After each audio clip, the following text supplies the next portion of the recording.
Hi, Alex. Hi, Mike. Thanks for joining us. Thanks so much for having me. Well, Mike, your name might be really familiar to some of our listeners, but maybe not everyone, because not everyone is a nationally chartered bank. So before we get into today's topic, can you tell us a little bit about yourself and your career in financial services and regulation? Sure. So probably the easiest way to put it is like I've been a lifelong regulator until recently. So, over 20 some odd years, started off at the Fed as an attorney, but then pretty quickly jumped to the supervision side and have been at a lot of agencies, the SEC up until the crisis, Treasury, IMF, Fed. And then most recently, I was at the head of the OCC, the acting comptroller for 4 years. And then after that, I was free. And so Amazing. Congrats. yes. And it's been really interesting. It's been a lot of fun actually, because, I really wanted to focus on where things were headed.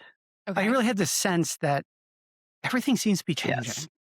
Geopolitics is changing, markets are changing, technology is changing. And Sure. I just had this like sneaking suspicion things are not going to go back.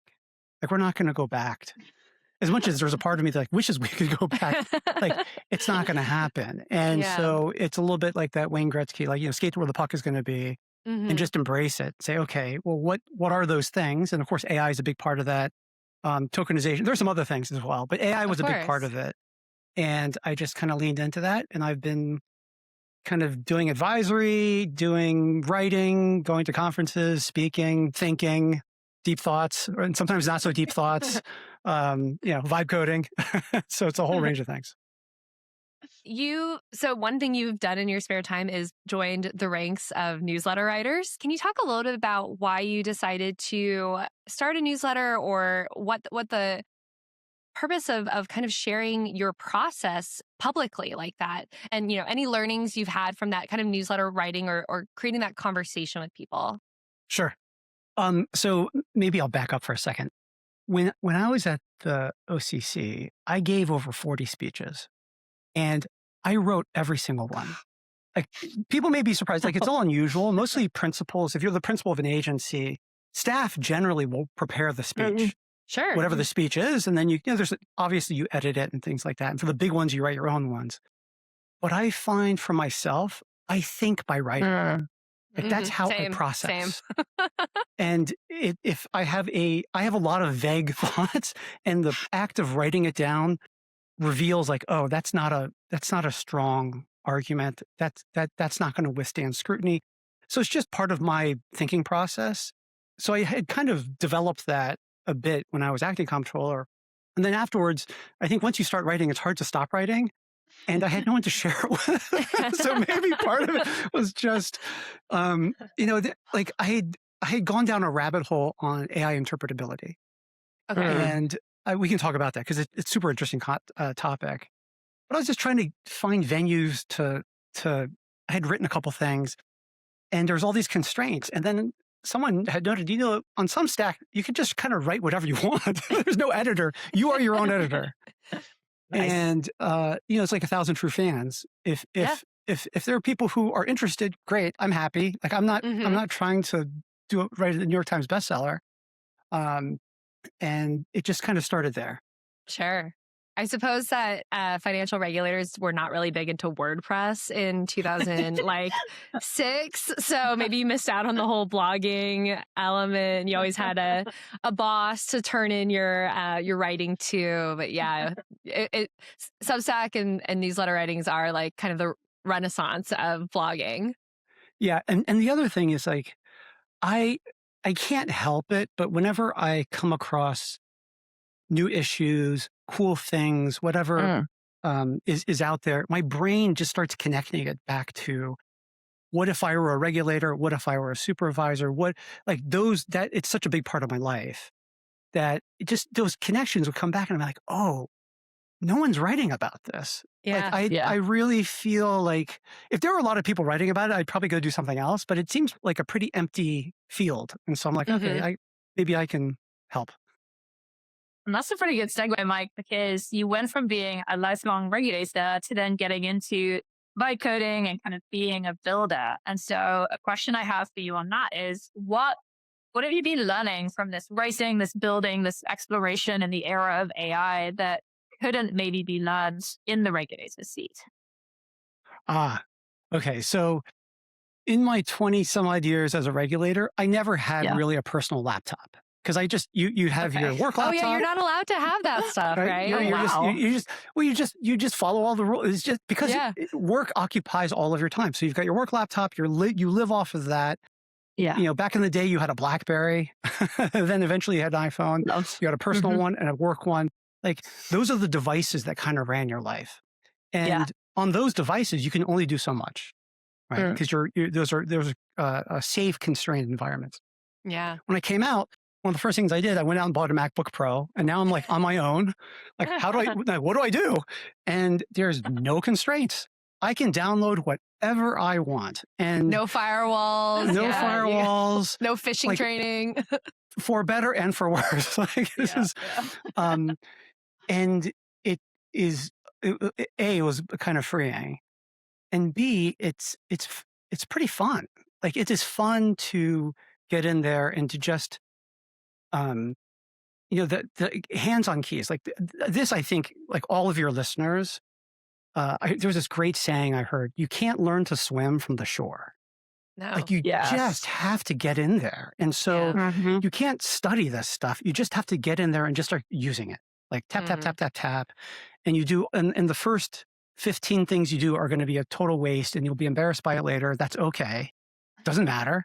Because then that like 15th or 16th one, you're like, oh, that's kind of That's cool. pretty good. Yeah. Yeah, like that's okay. And then you just, and you build and you build and you build. And you can't, like, you can't study your way to something that's like perfect. It reminded me, I lived in China in 1999, where I was trying to like learn Chinese because I grew up, I'm Taiwanese. I grew up speaking a little bit of Taiwanese, but I was trying to learn Mandarin, and I was in this language school, and we're just like studying Mandarin in the good old fashioned way, which is super painful. And there were these group of Yeah. French students who they just skipped every class and they would Nice. just hang out at the bars all day long. And their That's a good Chinese was way. awesome. They just spoke Mhm. such good Chinese. They couldn't read a lick, but man, could they speak really well. And I think it's a little bit like that with AI. Like people who use it a lot. And the more you use Yeah. it, the more fluent you are and kind of the better you are at appreciating its strengths and its weaknesses. Totally.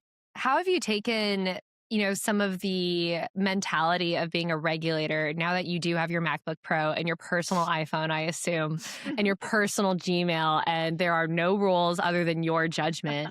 How do you kind of combine that, like that mindset that you used to have to live under? And then what are you bringing in when you experiment with AI, or how do you put constraints, and I don't want to say rules or guardrails or anything, but like how do you apply your ethics? How do you apply your own personal rules, things like that, to how you're experimenting with AI, and maybe thinking of it like a banker doing something similar? Yeah. So I'll give a very, very concrete example because I do kind of informally advise and talk to a bunch of former colleagues who are at agencies, Sure. domestically and globally. Confidential supervisor information is like sacrosanct. Like you Mhm. cannot put that at risk, period. Mhm. And so like there's hesitation to even put that on the cloud, let alone to put it anywhere near an AI Oh, that's interesting. not on-prem and kind of unplugged from the internet. And so and at the same time, like where can AI help the most? That's probably one of the areas where it can help the most. It's a lot of Yeah. structured and unstructured data. There's a lot of pattern recognition. Like, there's huge gains that could be had there. So then there's this question like, what do you do? Because Sure. that nut hasn't been cracked in a way that I think is to everybody's liking quite yet. Okay. And I think the wrong way to do it would be to wait.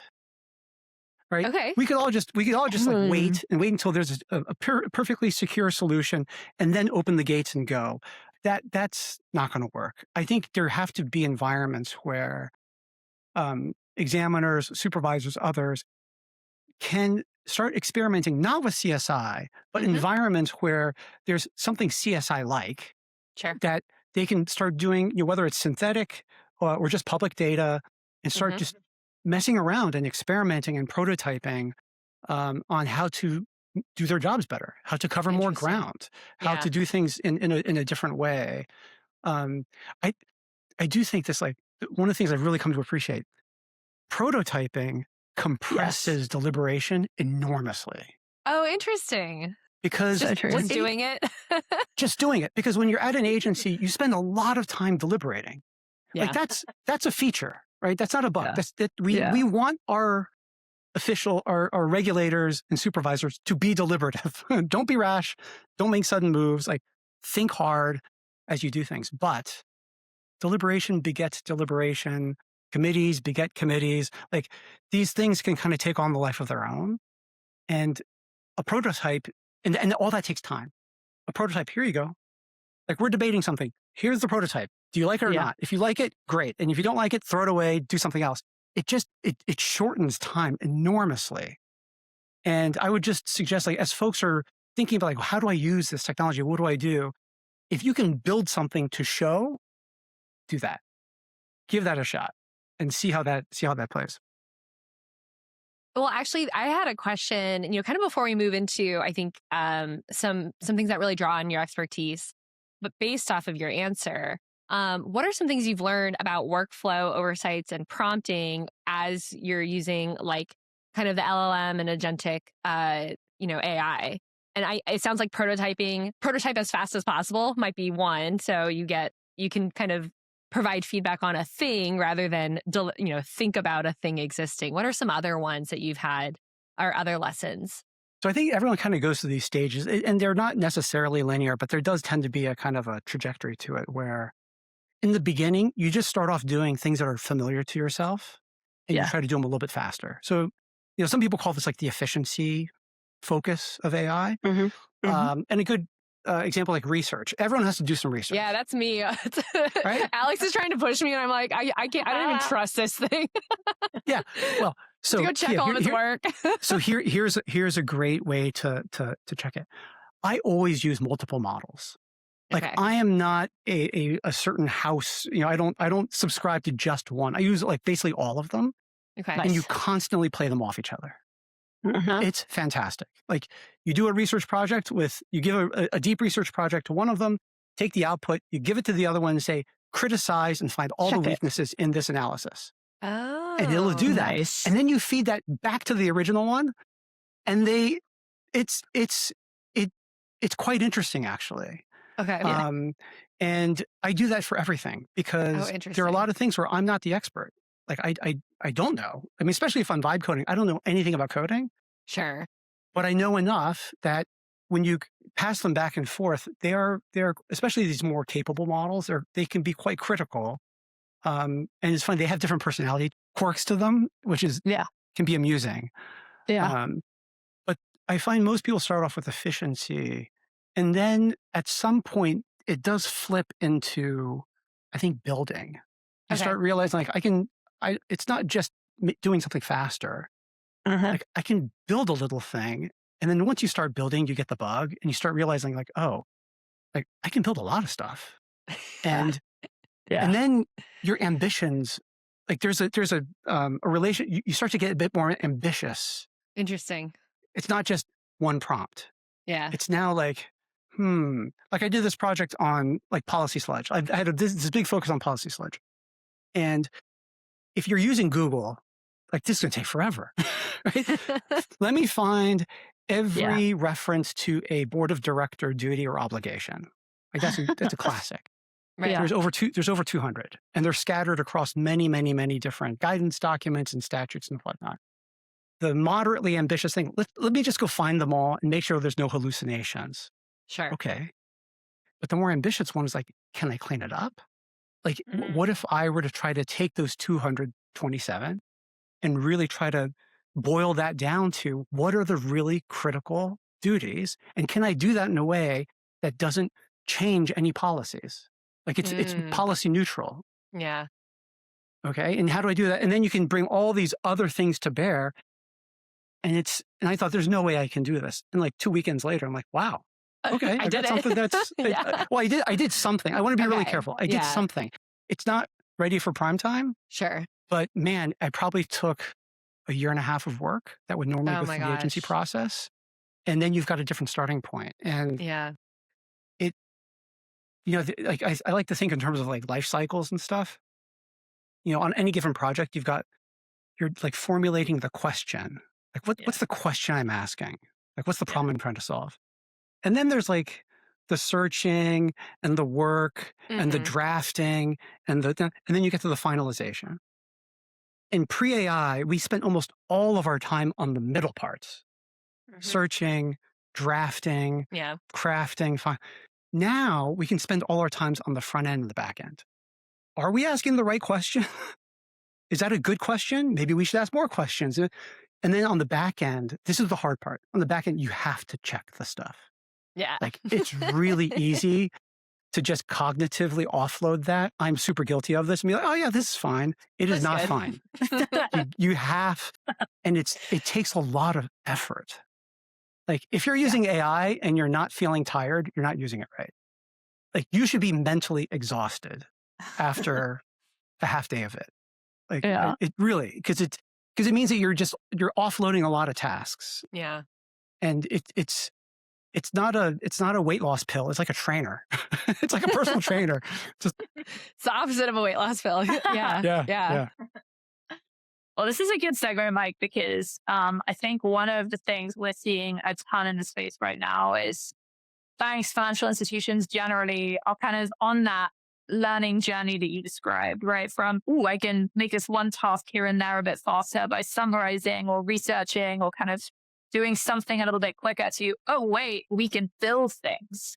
Or, we can leverage vendors who have built things now where the agents can do things on behalf of humans. And that makes everything so much muddier, in the Yes. space of regulation. And you yourself have mentioned that like banks really have a category problem with AI.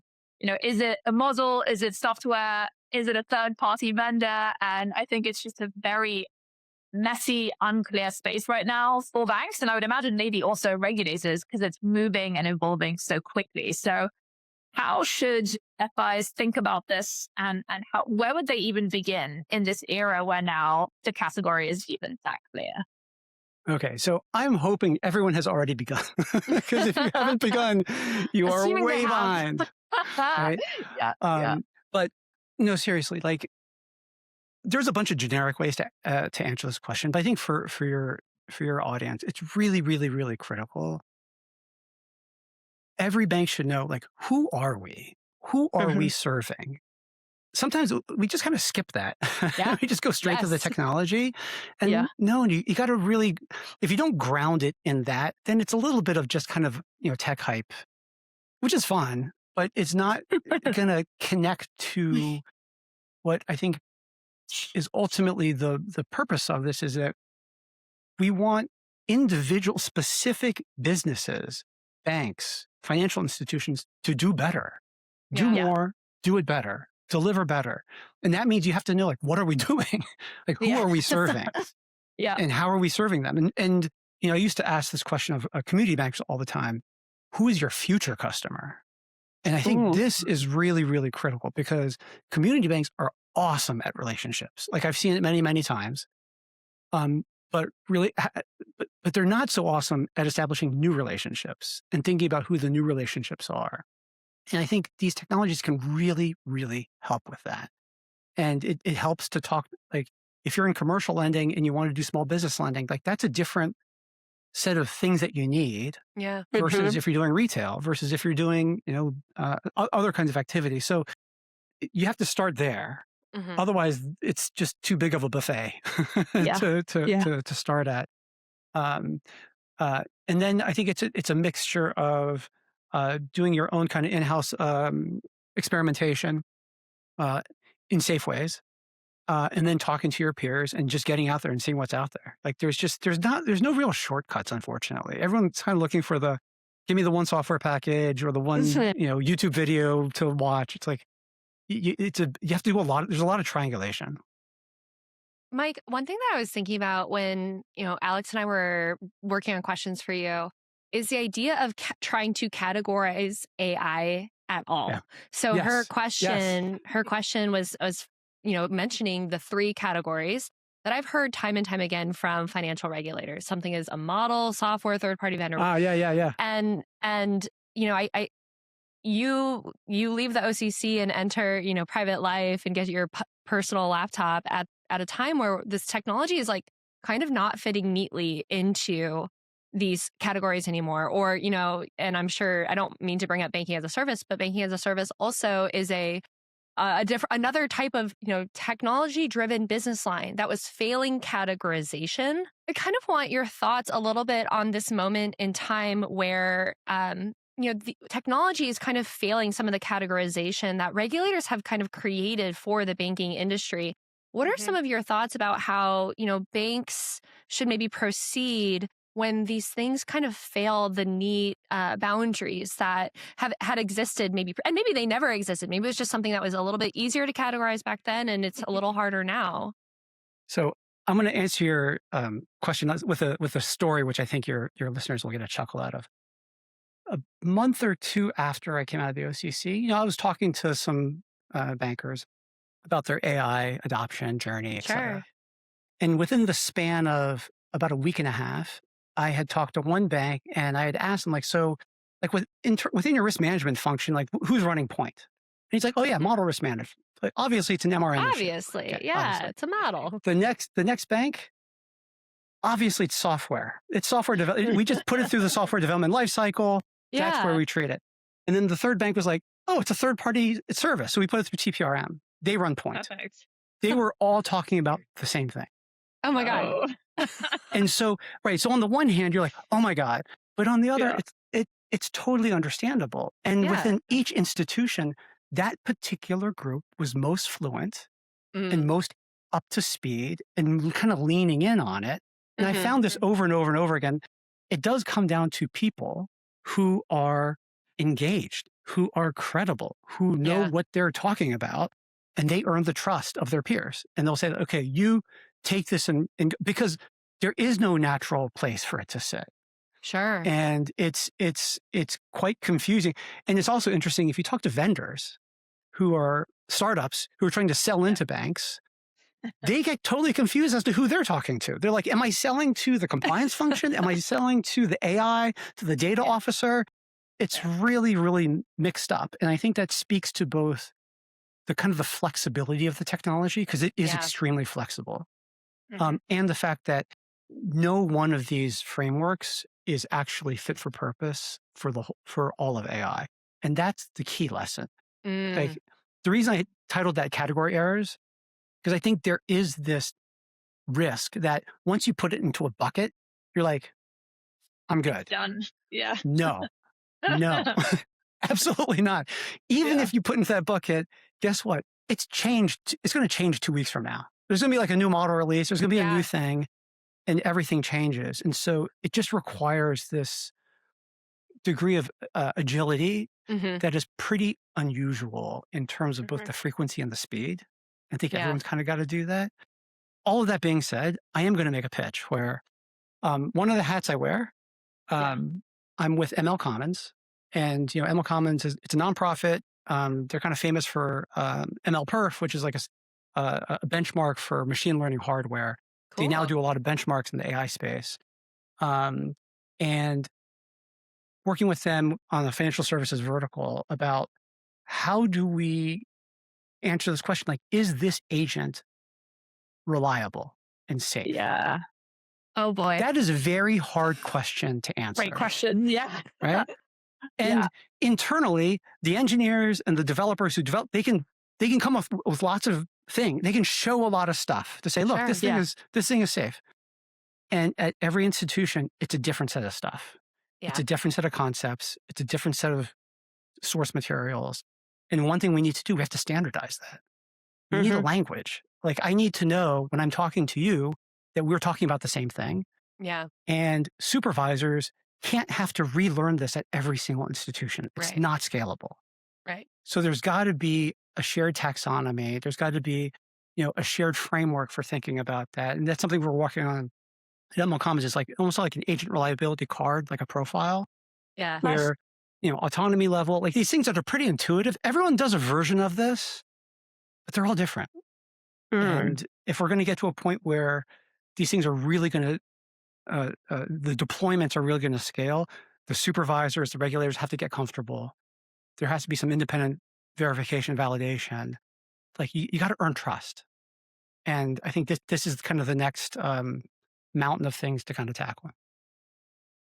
I love that, as that standard concept is so needed. I think you've pointed out that even the name, the taxonomy, we all disagree on. Like if we disagree on the name, then you can be sure that everything else is probably, we're probably not singing off the same sheet of music. And so I guess a follow-on question I have for you there is, agentic is changing everything so quickly. 6 months, 12 months ago, we were not talking about agents that were able to do work on behalf of humans the way we are today. And so how do you think regulatory frameworks, in addition to just common taxonomy, but how do you think regulatory frameworks need to change to keep up as well? We had SR 11.7, now 26.2, but there's still, right? It feels like every time something comes out, the models change again, or a new frontier of tech gets pushed out to the front. And so how do you see that dynamic changing and kind of evolving from here? Yeah. So this may, I don't know if this is controversial or not, but excuse me. I actually agree with 26-2. Okay. I actually agree with footnote 3. So for your You listeners, guys got to explain these things. Our readers are not, our listeners are not Googling as we're saying. So SR 11-7 laid out model risk management guidance expectations for banks and relates to all models that get used within banks. And if you had to boil it down, it's very validation focused. It's, is the model doing what you said it's supposed to do? That's the basic, essence of it. And for a long time, AI was just kind of like shoved into that, even though it wasn't an easy fit because these AI models are not normal models. Like they're billions of parameters, they're neurons, they're brains, they're not models. Yeah. And so, you can do gymnastics to kind of like map it, quote unquote, into MRM, but it's gymnastics. And I think it was a good move to actually shed that because Alex, like you said, it changes so fast. Yeah. And we should be attacking this from first principles. I think we should really try to do that from first principles. Now, that being said, like, what do you do when the form factor is constantly changing? That's really, really hard. Yeah. And Singapore is very interesting to watch on this. I love Singapore because the Monetary Authority of Singapore, they're small, they're nimble, they're tech forward, and they really put a premium on just getting out there. Like they are the tip of the spear in terms of the regulatory community in their thinking. And it's not without its risks or downsides, but I think it does a great service to everyone because they're putting it out there. And they had put out this thing relatively recently called SAFR and SAFR. And it was about agents. And, rather than try to do this whole processy, like the problem with MRM is that it is very process driven. It's very checklist driven. Like check all these boxes, do all these things. On the assumption that the process will guarantee a good outcome. That's not going to work with agents. And the SAFR is almost working at from the other end. They're like, these are the constraints that we, the MAS, believe need to be in place for us to feel comfortable. Interesting. And it basically puts like, these are the box constraints that basically bound how bad things can get, quote unquote. Yeah. And it's a proposal. It's not guidance, it's a proposal, but it gets the conversation going. And, like the banks and the labs and others like, ooh, I don't like this about it. Great. Let's debate those. Like, why not? Yeah. Like, why does that just show me? Right. It's really, really helpful. And there are a bunch of other jurisdictions that have like these sandboxes and these other environments where you just got to get in there and you just got to work. You got to work the problem. Don't talk about it. You got to work the problem. You got to show folks. Yeah. From your perspective as a former regulator and in all the different regulatory agencies you worked at, can you talk a little about what are some things that you think regulators are worried agents would do at banks? Like, what's like the worst that could happen? And then also like, what's probably like the most like not great, don't like that, probably need to fix it before it becomes bad. Like, kind of what's the continuum here? Kiah, you can't ask me the worst that would happen because I'll flood you for like 2 hours of. Well, the other thing too is like a lot of bad things have happened. So the other thing too is like, what's kind of what are the maybe novel risks that haven't been realized relative to all the other financial crises we managed to have without a lot of AI. So I'll give you one that was not at a bank, but it was a good like miniature car crash that we can kind of use as a bit of a case study. And I wrote about this in one of my posts. There was a small vertical SaaS rental company called Pocket OS. And in April, the CEO kind of posts on X, Cursor just deleted my production database. Great. And to be clear, he was using Cursor. Cursor, he was using an Anthropic model as the LLM, and then they were using Railway as the backend. And it erased his whole database, and then he asks Claude, like, why did you do that? And Claude gives some response like, oh, I got nervous. It's a pretty funny exchange. Like he kind of posts into them. And then he puts this out there, and immediately the Twitter sphere starts pointing fingers, right? Everyone's like, oh, that was user error by the CEO. Oh, it's Anthropic's fault because the model, blah, blah, blah. Oh, it's Railway's fault because of the following. Like everyone's just kind of like, pointing fingers at each other. And it's a bit of a mess. But there are some details there that were provided, which were pretty interesting. And so I kind of wrote about that. And, in the US, we have the National Transportation Safety Board is one of the most underrated agencies. Yeah. Period. NTSB does an amazing job. Anytime there's a plane crash, there's a car crash, anytime there's some kind of accident, they do an incident investigation. And historically, like in 1974, so the year I was born, they got spun out of the Department of Transportation. So they were an independent agency, and there was a TWA crash. Everyone died. And they had to do the report. And having been on the receiving end of these reports, the natural instinct is to blame somebody. Like, there's a human desire to find an accountable party and to blame them. But that does not make the system better. And so the NTSB, I have to really give them credit. It's in their DNA. The number one thing to do is to understand what happened. Like that is the goal. Understand what happened, because that will provide the blueprint for fixing it. And so it's they're very good about not just pointing fingers and blaming and understanding. And this recent OpenAI Hugging Face incident is really interesting because Pocket OS happens in April. That's like a miniature thing. Sure. But how many banks are using Cursor? It's more than zero, right? And of those, like the question I would ask bankers is like, if Cursor erased your production database, what would you do? Yeah. Okay. Eyebrows get raised. And then the second question is even harder. If they erased your peers' production database, what would you do? And this is even harder because how do you distinguish yourself from another bank that you don't know what they did, you don't know what went wrong, and yet everyone, as we all know in the financials, everyone gets painted with the same broad brush unless there's a credible way to distinguish. We saw that with SVB, we saw that in 2008, we see that every single time. And so, Kiah, to your question, like these are this whole new set of operational kind of disruptions that may or may not be AI that we're going to have to figure out. We need credible ways to distinguish between the good, the bad, the ugly. And we don't quite have that yet. And I think and at the same time, we need investigation bodies that can really do just like the Hugging Face report is actually very, very detailed. It's one of the coolest websites. They do this like animation of what happened, which is amazing. And it's, this agent escapes from OpenAI and it spawns all these agents, which take over 17,000 actions in the span of 2.5 days. Wow. And it just kind of graphically shows it. And you realize like these machines can move way faster than people can. So we have to adapt our systems to all of this. if they were an NTSB type body, they would do an investigation and then we could all learn from that. And I think Sure.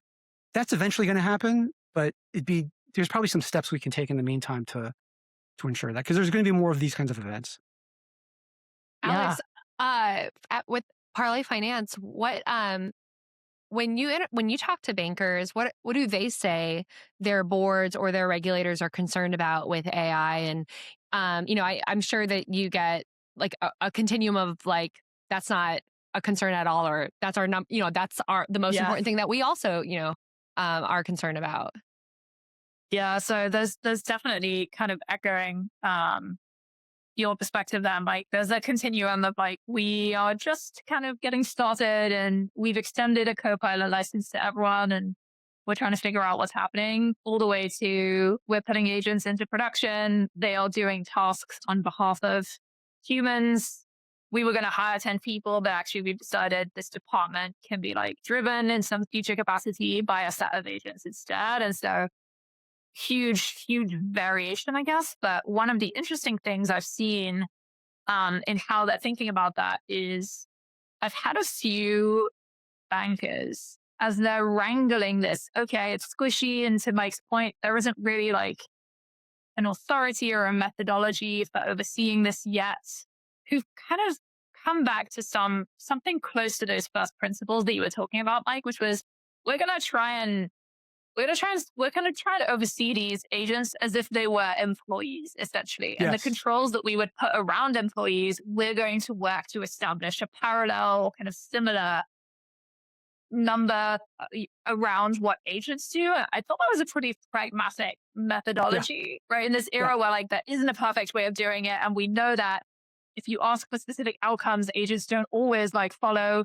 the rules or paint with the brush that you wanted them to.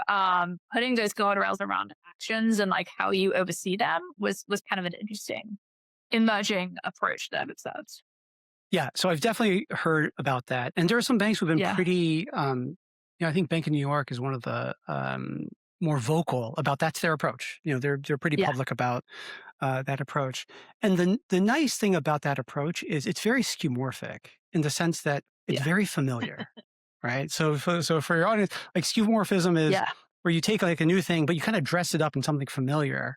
It's like the stopwatch on your iPhone. Like it looks like an old fashioned stopwatch. Like, it doesn't have to be, but hey. It's the same thing with that. You take these agents and you kind of dress them up as people because permissions, logging, credentials, like all these are quite familiar. Like we have systems for those work. The hard part, so on the one hand, I think that's really good because I take a little bit issue. Like sometimes people talk about, what can agents do better than people? I actually don't like that framing very much because it kind of pits people against AI. Yeah. What I see and kind of feel in my day to day, I feel like AI, if people use it right, they can basically promote themselves. Because you can promote yourselves because you can have basically this set, at least an agent, maybe several, that do work for you. You are managing them. You've promoted yourself into a position where you now have like a little team doing stuff for you. And that's fantastic. The other dimension though, which is just as valuable, which is much harder to govern, is the sideways movement. Like for the longest time, I'll take an examiner. Examiners are good at examinations. They do examinations and then you have an IT function. IT is good at IT. And these two worlds, the twain shall never meet. Like they're like completely different worlds. Today, an examiner, given the access to the right tools, can just vibe code up something on their own. Without they can basically put an IT hat on their work laptop. Laptop. Well, let's dream a little bit, Kiah. I think at some agencies, like there are some environments, and so they can do that, and vice versa. Like I think everything is bidirectional. Like the IT folks can be like, oh, I want to learn about that, or I want to learn about legal, and so everyone can now move horizontally. Yeah. And there are huge benefits to that. There are definitely risks. Sure. And like the Dunning-Kruger effect is very strong because you learn a little bit and you're like, ooh, I'm awesome at this, only to realize like, actually, I don't know anything about I know what I'm nothing doing. about it. So you have to be careful. That second one is harder to govern. And I think but is also where a lot of the gains are. Like, I think that like these future organizations, there's this really interesting interview with Boris Cherny from Anthropic, where people are asking him, like, what are the jobs of the future? And he's like, they're not product manager, like all these categories we have now, that's not where it is. There's prototypers, there's builders, there's growers, there's maintainers. It's like a totally different set of things. And I think we need to start opening our minds. Like within a supervision function, I think there's going to be integrators. There's going to be people who are like, I'm going to take this old-fashioned process and modernize it. And that, like, a consultant can't do that. You have to actually know what the thing is. Yeah. And there's going to be builders, people who build stuff. And then there's going to be trust engineers. Like, how do I make sure I can trust all these are all very different tasks. But we'll kind of feel our way through it. Well, actually, with Alex's observation about agents being overseen as employees, that kind of made me wonder, Mike, what kind of governance do you think banks need to have when they oversee AI agents? Like, should they all just? I like the idea and the skeuomorphism of perceiving them or giving them the controls that you would give employees of different, levels and permissions and things like that. Is there anything else, from your regulatory perspective that helps banks hedge the downside risk of some of, using AI agents across the bank? And I guess you've mentioned confidential supervisory information at the top. So maybe that one, make sure it's like, they don't touch it. Yeah. I would set figure out where your sacrosanct red lines are. Sure. CSI, like, don't touch the payment system. There's going to be certain things where it's like, just absolutely firewall those things. And then within that, I think the mindset needs to flip, because all agencies are inherently conservative. All of them. Sure.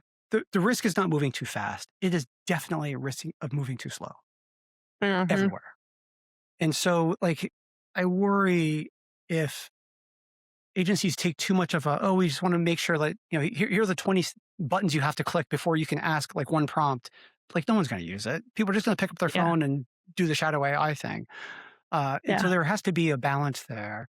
And I think you just kind of pick those things which like just absolutely cannot be questioned. Yeah. And it's good to, reciprocity is good. Imagine if there was a CISO for a bank saying, can I trust you, supervisor, with the way you're handling the data? Yeah. Great.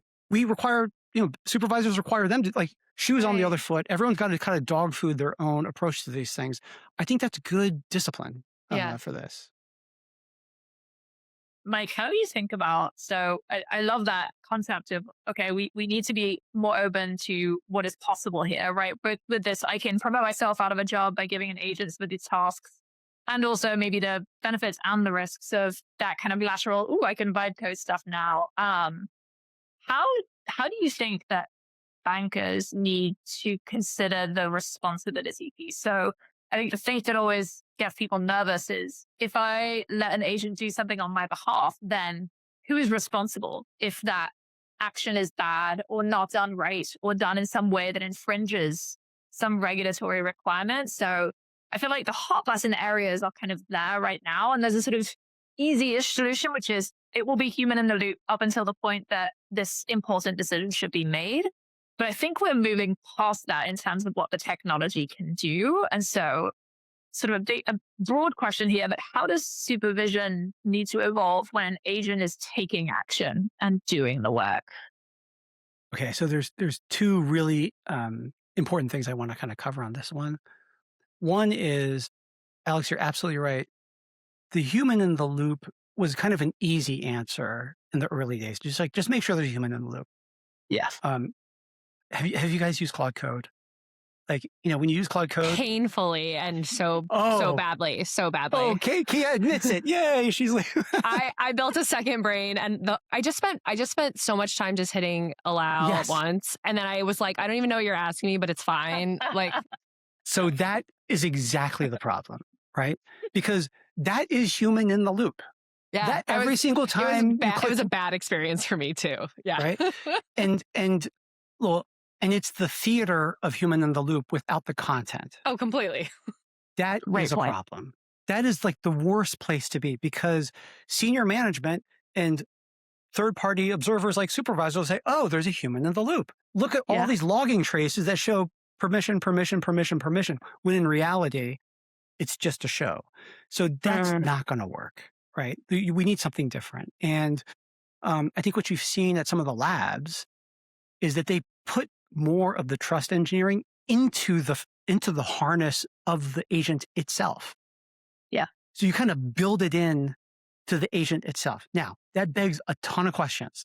Is that good? Is that bad? How does that get validated? How do we trust it? Right. But that is the direction of travel. And it reminds me a little bit, in banking, you've got the first, second, third line of defense. Like, those are super simple concepts.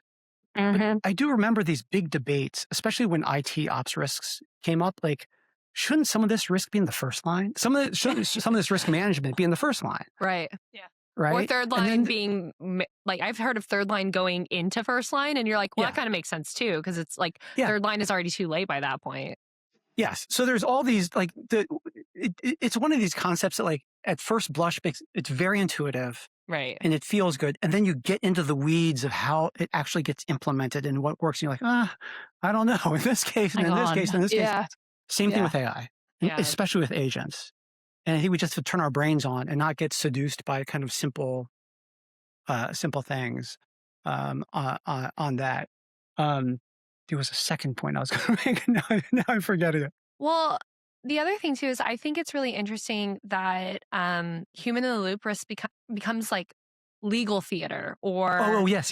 compliance theater. And I think that it is funny because it is like cover your ass, I guess. Like that's an important legal concept that many people or many organizations need, to your point, someone to blame. But that's not, sustainable design that we should be hanging our hats on as the best we can possibly do, right? Especially with a technology like this, that's only going to change. Right. So I'm a little bit like two minds on this. I understand where it comes from. Like in traditional model risk management, the reason you have all of that documentation and you have all of those, tests and validation is because when the model breaks, you need to know how to fix it. And all of that work helps you to fix it. Okay. Apply that principle to AI. That doesn't travel really well, because even if you were to log all these things, like, it doesn't tell you what to fix. Like, Anthropic does these awesome studies on mechanistic interpretability. They're basically peer into the brain as it's making these decisions. It can see all these neurons firing. They're trying to explain its thinking process. So if it were to, like, turn down somebody on a loan application and it discriminated, in theory, you could look inside and see which model weights were tuned wrong. It doesn't help you to fix it.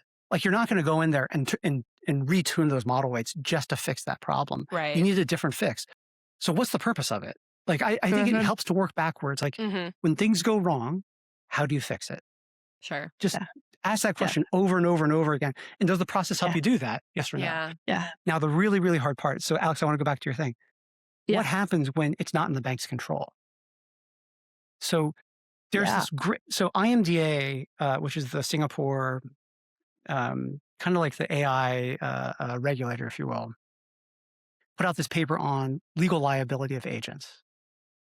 And it gives this fantastic example where they're like, okay, you've spun up an agent and you want this agent to sign you up for a membership at a gym at midnight, because that's when it opens.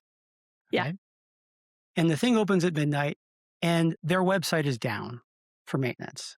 And so the agent, wanting to fulfill your request, hacks the site. And then in hacking the site, it basically releases some private data. Who's responsible? Oh boy. Is it you? Is it the foundation model? Is the, like, and I love how they set it up, because they're like, everyone did it right. Like, everyone kind of set it up right. And so it's not entirely clear who is responsible for that. And now this is a huge question. I think a lot of the banks want to know, where does our responsibility end and the lab's responsibility start? Or the harness provider, or the back end. Like, there's all these different players. And in cloud, they actually developed a shared responsibility model. Like we've done this before. Like the cloud providers and the financial institutions, if you remember, Kiah, like from 2022 or so, there was like this report about shared responsibility between banks and cloud providers. I like that report, and I felt like there was no time spent on it because cloud is both kind of an old topic, and then and then AI, like LLM, just like took up all the It was a good report though. Yeah, and if you remember, there's a graphic in there which shows a tech stack of cloud, and just in under different arrangements, cloud providers are responsible for this part, and banks are responsible for that. We have to do the same for AI, right? There's an AI tech stack. Idea. And the banks aren't responsible for chips. That's not them. Right? They're not responsible for pre-training. That's not them. But there are other parts where they are responsible. So you got to figure that out. Because once you clarify that, people can move a bit faster. Because there's not that uncertainty. I love that shared responsibility concept. That's such a great one because I feel like the debate this week, the hot debate has been about like open weight models. Yes. Like, oh, well, you should make clear like X, Y, Z thing. And I come back to thinking more along the lines that you said a few minutes ago of like, well, yes, the model, the LLM, the foundation, the lab that like built it may be responsible for some of those things, but like ultimately at the end of the day, the way that the model is leveraged, that harness that determines what can be done also has responsibility. And that could be the vendor or the bank that's kind of set that up. And so I love that approach of, hey, actually, there is a way. We have an example in cloud that we can use to kind of feel our way through this next iteration of a shared responsibility model. Yeah. Yeah.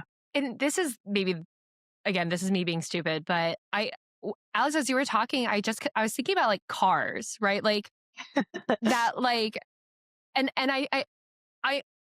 I've heard what it was like when personal automobiles were coming onto the roads and the work to figure out that we drove on the right side or the stoplights and what the rules of the roads would be. And even like, the idea that like pedestrians, like we had to establish pedestrians have a right of way. And that today, it's a pretty normal thing still for people to be trained and to learn how to drive a car. And then as they're trained, they are also acclimated to the personal responsibility of operating a vehicle. And, there is a lot of infrastructure, physical and legal, that makes it clear that sometimes it's the car manufacturer. The car manufacturer has certain obligations to, for the vehicle. And then the driver or owner has certain obligations for maintenance, right? And then for operation. And we actually also have, back to this like employee schematic is like, if you're, Mike, I'm sure you have kids. So like, you have been at times legally responsible for someone operating your vehicle who is not a fully legal fledged driver. We even have like a provisional driver's permit for that. And I think about like we're at this moment where like we are creating essentially everything that exists for the car before AI. And like, and I hope, like, I kind of have to tell myself, like, this is not the first time we have faced technology that is going to change the shape of our world. And hopefully, like, in 20 years, 30 years, it will be like kind of driving a car, and we will have things for that. Like, that's my positive. That's my like good outcome in my head. No, it's a great analogy. And so, so I went to law school, and if you have to take torts first year.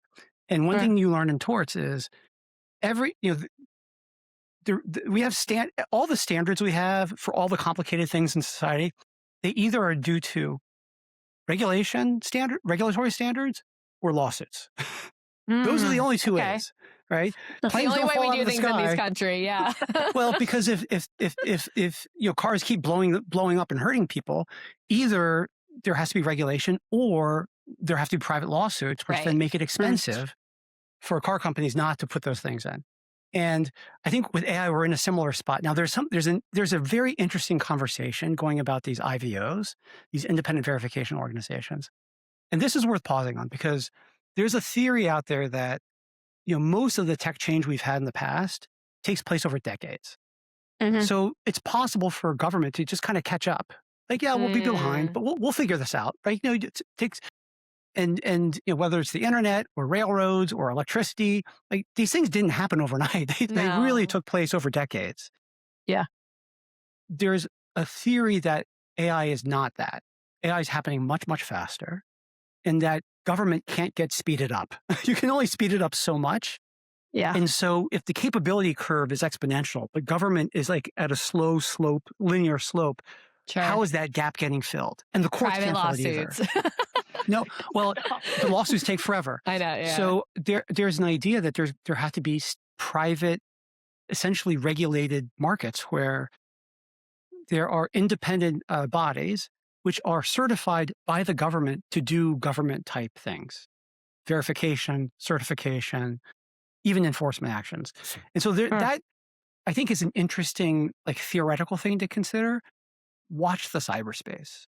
Because I think in the cyberspace, this is going to be very live very soon, where the capability gap is just so big and the risk surface is so big. Yeah. We all need assurance. We all need to feel safer that we're not one, AI cyber attack away from, really bad things happening.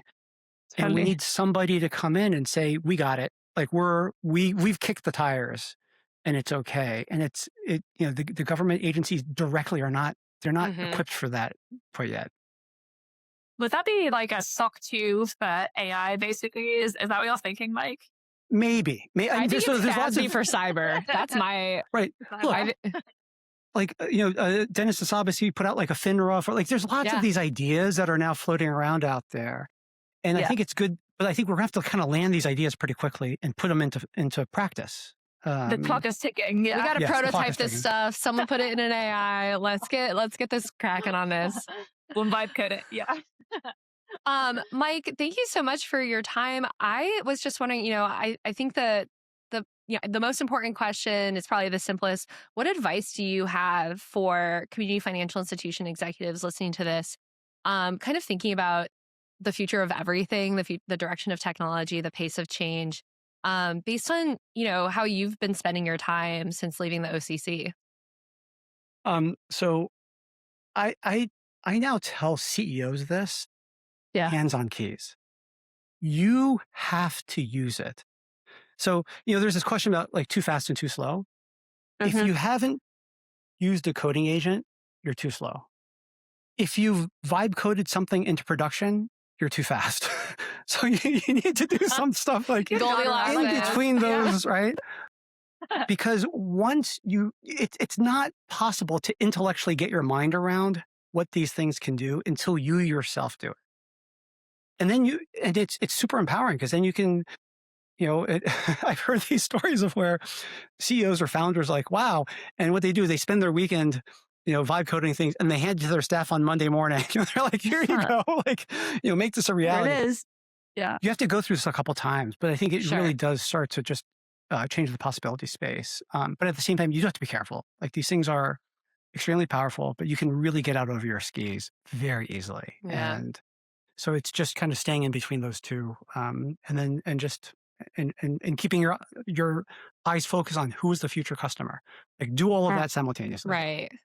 So I have a little bit of homework that I was given last week, which is that I'm supposed to be building skills, and I feel really I'm that efficiency user that you talked about in my Claude, which is I felt like I built some. They call them artifacts in Claude, and I've had a couple for a bit, and they're all. Like, there'll be like sometimes a social post. Like, when I write my newsletter, I just have to mentally move on from it. And so when I see that newsletter a couple days later, I'm like, I don't know who wrote this. So it helps me come up with some social posting based on content. Sometimes podcast posting based on transcripts, right? So just trying to remember what we talked about. But this is really exciting. I have just wrapped up a series on master accounts, and now I'm going to write a series on deposits. This is going to hopefully the deposit series will be out by the time this piece comes out or this podcast comes out. And I have talked to 5 different people, and I have so much research that I'm going to be looking at pulling in from a text perspective. And I think I'm going to try to second brain that. Yep. I think Nice. like my second brain is too big. And so it's like, it doesn't help me with like a week to week work or like a series. And so I need to second brain all of my content for this series and then use it like elbow researcher to be like, if I'm writing about uninsured deposits, specifically the deposit insurance cap, let's talk about like, show me everything that someone told me about that. Help me with the recent history, 20 years of history of the deposit insurance limit, right? Show me like FDIC stuff. Show me like crisis stuff, right? And so that's what I think I'm going to start doing this weekend is putting all my content in there and building my little brain. What, Mike, what are your edits? So I'm going to give you a couple of be more ambitious. Oh. Like, absolutely. No, it's Kiah, scary. More, so for instance, like I was doing one of these like policy-led research projects, and India took like 900 some odd guidance documents and smushed them down into 200. Oh my gosh. And it took them over a year, 40 people. Like it was a huge project. Yes. Okay. And then I was like, I wonder if we can reverse engineer how they did that and have an AI do that and evaluate all the supervisory guidance for the Fed over a certain period of time. And then I realized, like, why am I limiting myself to the Fed? And why am I limiting myself by the period of time? And Fable had just come online, and they're like, how far back do you want to go? I'm like, go as far back as you can. And it went into the Wayback Machine and took snapshots of guidance that wasn't even on the web anymore. Like, oh my God. These, you can be way more ambitious. Okay. And the other thing is, once you do that, you can ask it to create visual demos of how things work. And then you can ask it a lot of what if questions, like this is just compute, right? It's just time. I feel like sometimes I have trained my brain to do journalism or do writing so specifically that I almost like can't, like, it's a fail. It's funny because, again, this is like an AI thing. This would not have bothered me without AI because I'm used to working in newsrooms where we had a graphic designer or we had someone who would pull the numbers. And now it's like, Kiah, can you come up with an uninsured deposit illustration? And you're like, no, that's literally not my job. I'm the person who has to know everything. I'm not the person who makes like a pretty cute thing. I just was using Canva for a presentation, and the Canva AI I was like, hey, I'm really bad at PowerPoints. I'm really bad at presentations. Can you make a slide that doesn't suck? That introduces like, it'll have a quote or it'll introduce it'll be graphics. And I was like, oh, this is really useful. I'm so glad I'm not going to spend any time coming up with slides that don't suck. So that was me. Mike's idea. Nice. Mike's idea on using Fable, you should definitely try that, because I was classically trained as a data modeling person, right? Like you build it in Excel from scratch. You don't make the machine do it. And until very recently, the models that anything AI built were terrible. Yeah. But Fable is incredible.